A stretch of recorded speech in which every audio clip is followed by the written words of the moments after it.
Okay, so I've had a ton of caffeine today, and I'm probably going to sound like Tim Pool on methamphetamine, but here's another one.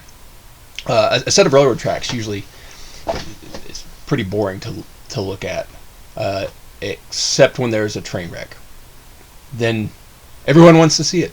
So at this point in the franchise, I've checked out, but I still want to see the train wreck. Um, if you haven't seen the movie Producers, there's here's the synopsis and spoilers. Bear with me. The Producers is a 1967 Mel Brooks film about two failing Broadway producers who conclude that they can make more money with a bad movie than with a good one because theaters would sell out based on the controversy. They end up making millions because people want to see how truly terrible the shows are and how horrible they've been rumored to be.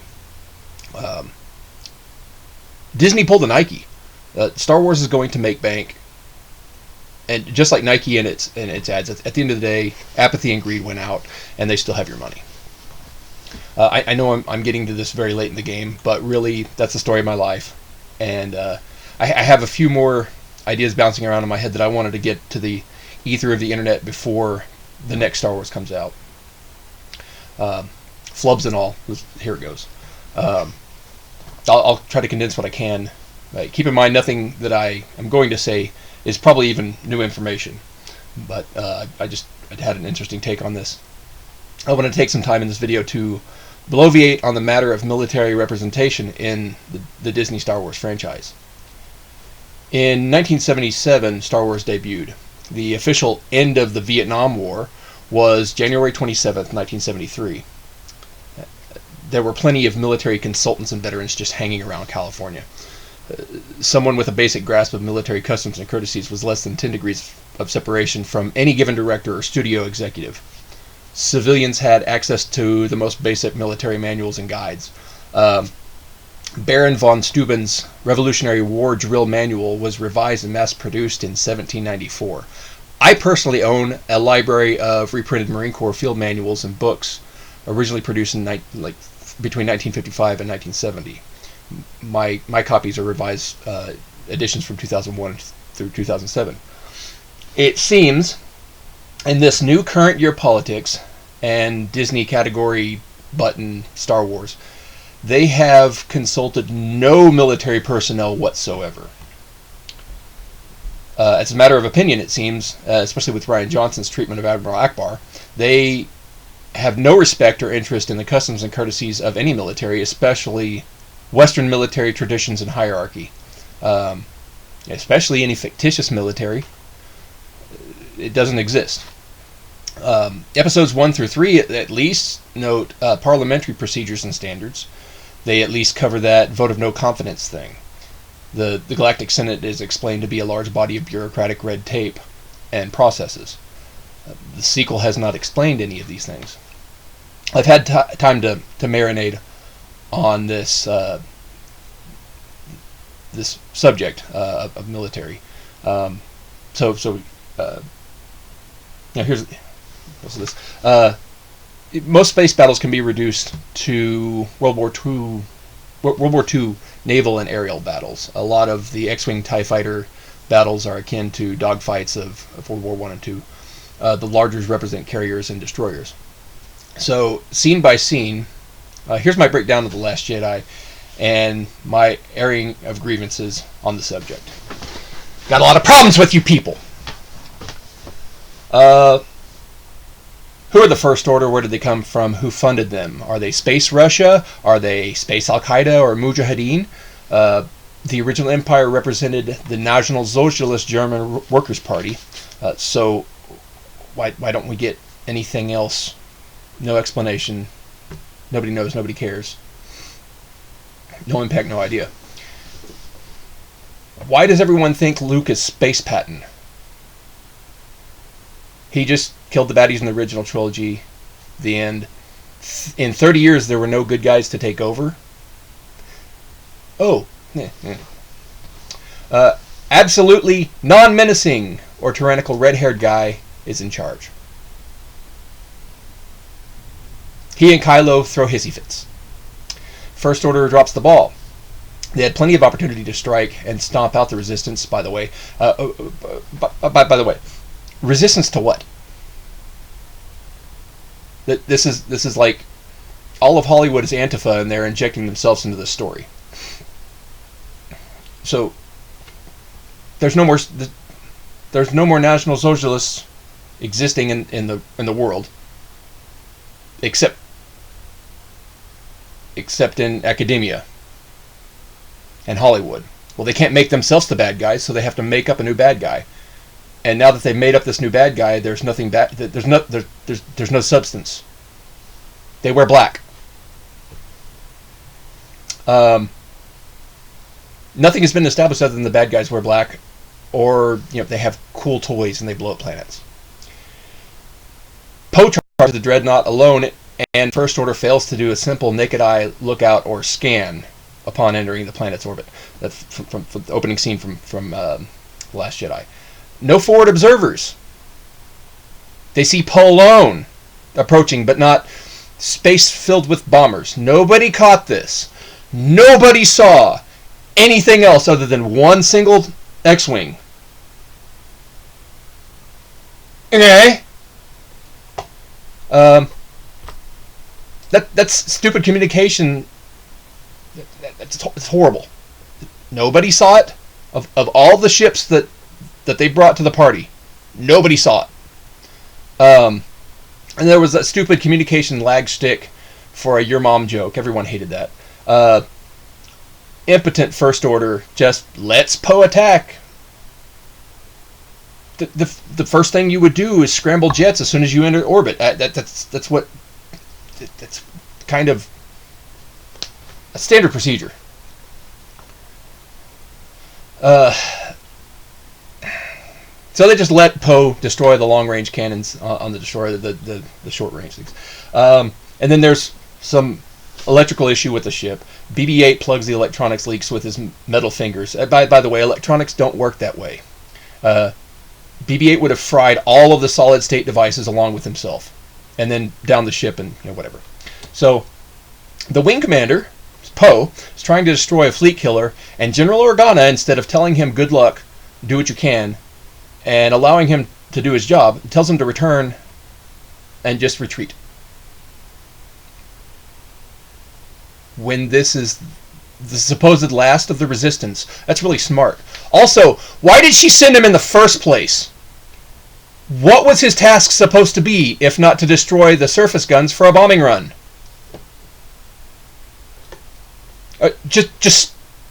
We sent you to do this job, but we need you to stop. Halfway through it? Okay. Again, suddenly and spontaneously, without any First Order forces noticing, nobody saw it. Bombers appear out of nowhere, apparently.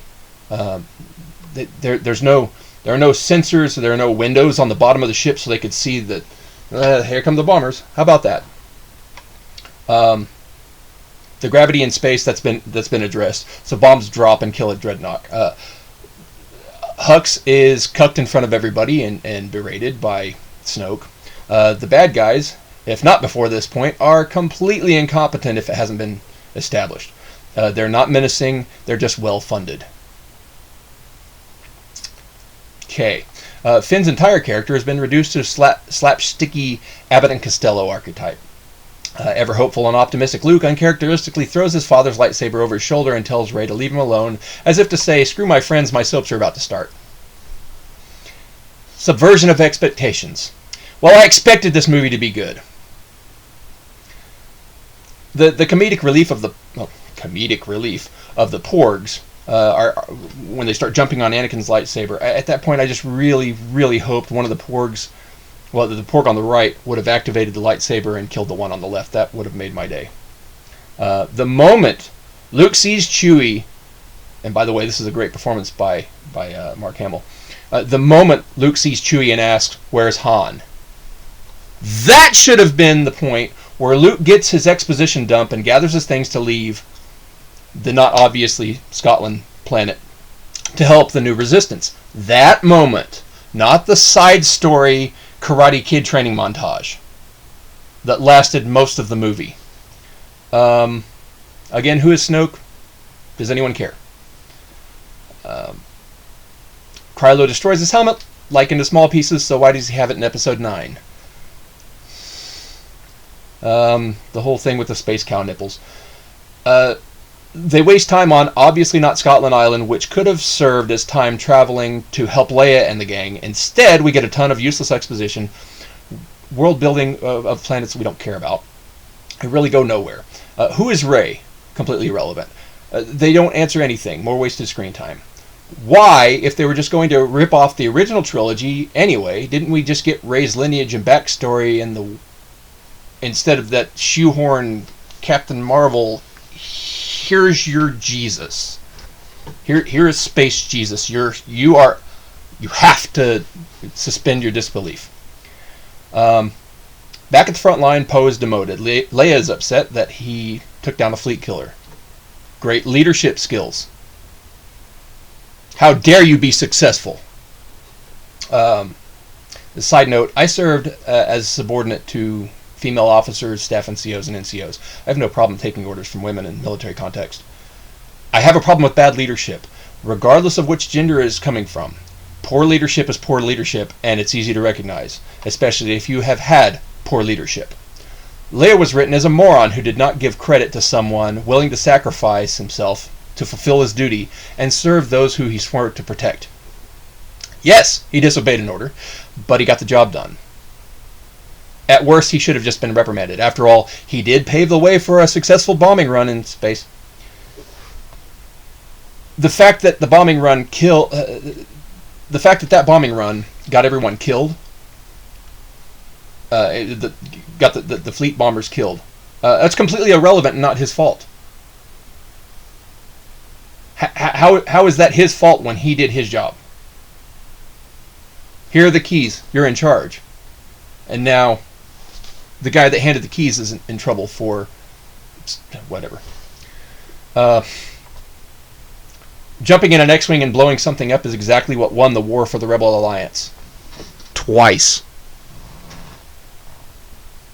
So the entire meme culture, upper echelon, gets conveniently blown out of a hole in the side of the ship that Kylo didn't cause, placing Leia in the infirmary so the studio didn't have to pay Carrie Fisher for being in the movie too much.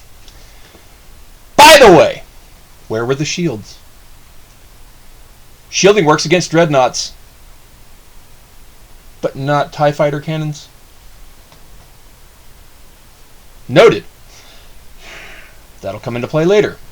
The Resistance can't outrun the First Order at light speed because they're being tracked or something. That's never happened before. They have to outslow the First Order. Okay, Impulse. You've reduced my Star Wars into a chase movie. Thank you. Chewie is shamed into being a vegetarian.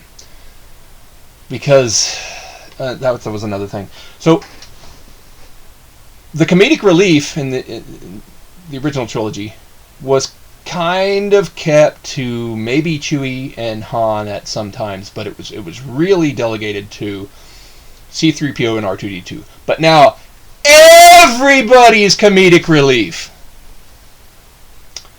R2-D2 spontaneously wakes up with a motion sensor. Jake. Jake Skywalker refuses to help when things turn bad. Back at the ranch, other empowered female breaks the bad news about the leadership just getting written out of the movie so Kathleen Kennedy's effigy can take the place of the only other partially competent leader in the galaxy. That must be female because agenda requires it. Enter Admiral Gender Studies, complete with purple hair and condescending low tone and high collar, as she gives mediocre crunk speech. In a college professor tone, she tells everybody to live long and prosper. Poe is actually surprised, and then shamed in front of the rest of the Resistance, not like in a scheduled office where he can stand at parade rest and she can yell at him in private. This has to be a public aberration.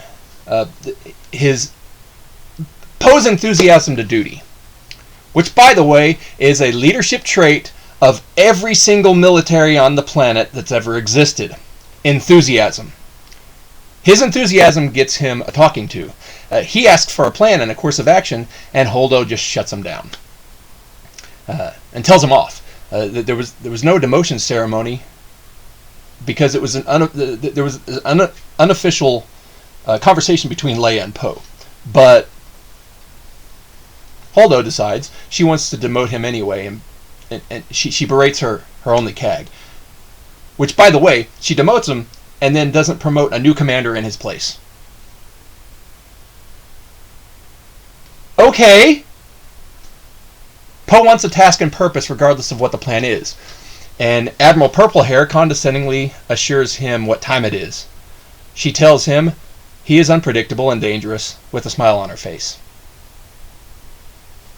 You know, just like a competent leader would. How dare you have leadership qualities? Finn cartoonishly fails at ducking out. Poe, Finn, and Rose devise a plan because Admiral Gender Studies doesn't have one. Poe is obviously a better and more capable leader with all the J.J. Did tie buckle leadership traits. The plan is stupid, but it's still better than leading the baddies to a cave on a planet they can destroy from space, which, at the end of the movie, the First Order should have done. There's more silly, useless exposition involving Reylo and on an island planet that Luke, Chewie, and Rey should have left by now. By the way, Luke took less time to leave Tatooine. I find that interesting. And there's more slapstick and more exposition that offers no explanation at all. Poe makes plans as much. Poe's plan makes as much sense as outslowing the First Order, but at least he and a few others are taking action instead of getting picked off one at a time. Reylo's FaceTime, that was whatever. Finn and Rose rip off plots from Spaceballs on Casino Planet for more time than was needed, and none of their actions change the outcome of the movie. That's what pissed me off more than anything else, is their actions change nothing.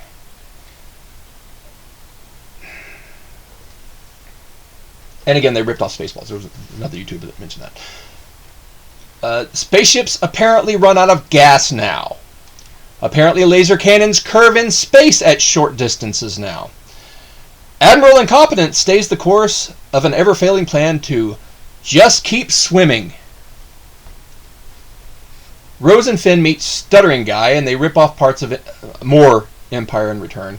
Casino Planet needs an animal cruelty shaming morality lesson from Rose, but they seem to somehow leave the human slaves in the cat horse stalls to sweep up manures. Priorities, I guess. More BS exposition that goes nowhere. This whole movie should have been called Exposition the Movie. Subplot: Star Wars. More uncharacteristic actions on Luke's behalf as he tries to destroy Jedi history because he got so much classroom time from Yoda and Obi-Wan. Another side note, I don't remember Kenobi second-guessing himself like Luke did. He just went to the Death Star and became a Force ghost. May not have been the first plan of action, but that's what happened. More exposition about Jake Skywalker almost killing his nephew instead of taking him aside and like talking to him, persuading Ben, in the way that he did with Anakin. The dark Sith Lord who murdered children and trillions. Cool, whatever. Poe confronts Admiral Patriarchy about not telling anyone the crappy unplan. A conversation is had about how upset Admiral Tinky Winky is that Rose and Finn are taking matters into their own hands and at least attempting to disable the bad guy's ship. Poe correctly labels Admiral Grimace a traitor. Holdo tries to arrest him. Snoke dies and no one cares. Admiral Diversity Hire is upset that Poe ruins her non-plans, which she refused to let anyone in on. She has to lightspeed into the Dreadnought with the last ship. It's a stupid plan that should have been initiated at the 30-minute mark, if they were going to do this at all.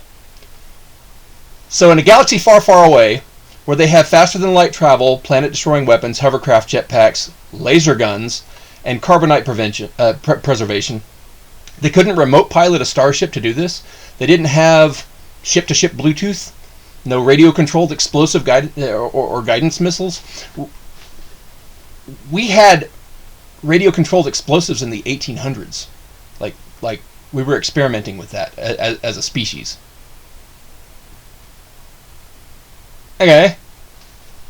Come on. This completes a rather disgusting circle. Holdo had no plan. If she doesn't divulge a plan, she didn't have one. She has no plan at all. But with what they did was they killed the majority of a majority of a fraction of what was left of the intergalactic resistance is running for their lives. With Holdo's kamikaze attack, there is now an unspoken rule that she is now a hero, and any criticism of her actions makes that person that criticizes her look bad because they're trashing a martyr now. So she made up for her bad decisions by sacrificing herself, which doesn't change her bad leadership. And once she light speeds into the dreadnought, okay, so the shields on the rebel ship, when the leadership gets sucked out of a hole, and let me go back. The shields don't work on the rebel ship when the leadership gets sucked out of a hole in the side, but when the First Order dreadnoughts gets torn in half by a light speed auto collision, everyone in the clearly visible vacuum of space hole in the ship are slightly inconvenienced by some fire and debris. What happened to the people that were sucked out of the airlock? Everybody in that stupid little hangar on the dreadnought should have been sucked out into space. For continuity, at least.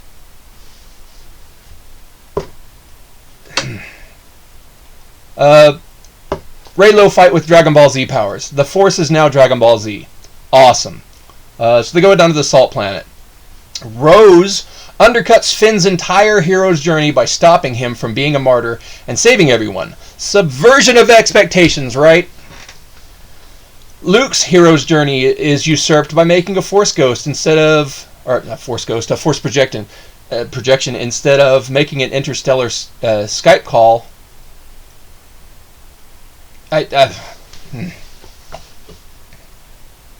Instead of actually going there, he makes this little interstellar Skype call and Force projects himself. That was kind of... That sucked. That was silly. I get why, but still. He should have had at least one chance to go out like Obi-Wan, at least. Instead of dying from what looked like the Conehead sex scene with Chris Farley. Kind of making a backhanded fat joke about Mark Hamill. Rey can now move a mountain without the training to do so or the knowledge that she could even do that. This is yet another scene that sears the stake for the idea that Rey is a complete Mary Sue. The last 20 people for the Resistance escapes in the Millennium Falcon, but this time they won't be tracked because the plot calls for it. Convenience. The story sucked. It was not a good story. If you have a good story, you can drop it in any setting. You could theoretically take an entire period piece like Poldark. All of the characters, the plot, the motivation, and drop them in any time frame, a distant galaxy on another planet, and it would still be a good story. Hacks. So, as I stated before, let's be reductive. Let's reduce this to World War II. Like I said, you can model space battles after naval battles. most of them are. Imagine for a second another movie. Imagine this. You're the admiral of the remainder of the Pacific Fleet after Pearl Harbor. Instead of reconnoitering and turning to fight, winning the war, you grab all the soldiers, sailors, airmen, and marines, special forces, and refugees, and just deuce. You just run. Japan's fleet is chasing after you, and the remainder of the American forces, or even Allied forces at the time, and you just give Japan free rein to invade Australia, and while Japan's dreadnoughts are picking off your ships, while you're hightailing it instead of actually, doing your job. Imagine Admiral Nimitz is incapacitated, so you, as second in command, Admiral Schmuckatelli, you're given charge. If you fail, we all fail. But you decide to retreat. Your wing commander on the largest carrier comes to you and states he and the air wing can hold off and even destroy Japan's ships with high-altitude, low-risk bombing runs. If they can't do this, they can at least kamikaze themselves and buy some time, or at least cripple the enemy. You, as the admiral, say, nah. No explanation of why, because there could be spies. You, as the admiral, ignore the situation and just want everybody to stand in awe of your military tactical prowess of non-action. You don't tell your upper echelon or entire leadership the plan or course of action. No retaliation. Interesting. You just hightail it to Sacramento or San Francisco. You, as the admiral, share another plan to just stay the course and basically escort Japan's fleet to mainland United States. Solid. You, as the admiral, do absolutely nothing and take offense when someone takes initiative. You, as the admiral, have your fleet wing commander, your CAG, charged with mutiny when he decides to do his duty and his job by fighting the enemy. You appoint no new CAG. You do not fight back. You do not attack. You do not bargain or surrender. You just stay the course. 10 miles off the coast of California, you jump alone in a submarine and torpedo the enemy vessel. The attack was a success. Well, sort of, because the dreadnought was crippled, but now the enemy fleet is close enough to make a beach landing. They make a beachhead and commit to an invasion of California. Now your fleet is without leadership and the war was pulled to mainland U.S. Good job. You failed. You could have done this the whole time, or even remote controlled a guided weapon while both fleets were still in Southeast Asia. Instead, your incompetence and poor leadership led Japan to invade San Diego and take Temecula and Escondido. The remnants of the American fleet continue to retreat along with the rest of American forces back into the Rocky Mountains. Oh, by the way, half of this hypothetical movie has a side story where a whiny PFC begs General Patton to be placed in a leadership position. That whiny young PFC has a plan to do some really cool thing by leaving the fight and going to find another imaginary warlord. By the way, that's called desertion. That Nugget, the new useless guy in the shop, then returns to take command of the American fleet. Woohoo! Big time leadership role right there, huh? With no training or no education, no mental inclination at all. The admiral that would have argued is dead, so no one argues. By the way, that is not how military rank structure works. Two other equally whiny but hubris-filled sailors attempt to find General MacArthur, but their attempts fail too. Instead, they find Tokyo Rose, who double-crosses them, and they return empty-handed. Nothing they did had any impact on the outcome of the war. They wasted time and resources and everyone's patience. The movie ends in what amounts to be the beginning of Man in the High Castle. Much better property, by the way. This movie sucks. The hypothetical World War II movie that didn't happen, and The Last Jedi. They're horrible movies. Not just with the special effect. On a story level. On a story level, it sucks. There was no point to any of this. It was lazy. And honestly, it's indicative of a population and culture who have never been at war. To me, it seemed like a bunch of hack writers trying to imagine what war is like. But they've only seen war on TV.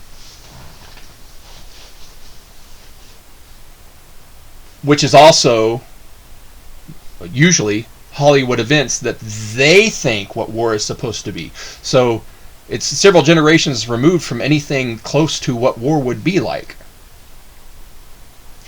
Had conversations with people throughout the past couple of years. They have no idea what any kind of military service or war could possibly be, because all they know is Hollywood and TV, and it's very obvious that the people that wrote this film are in that same boat, which should have sunk a long time ago. Did I mention I don't like this movie?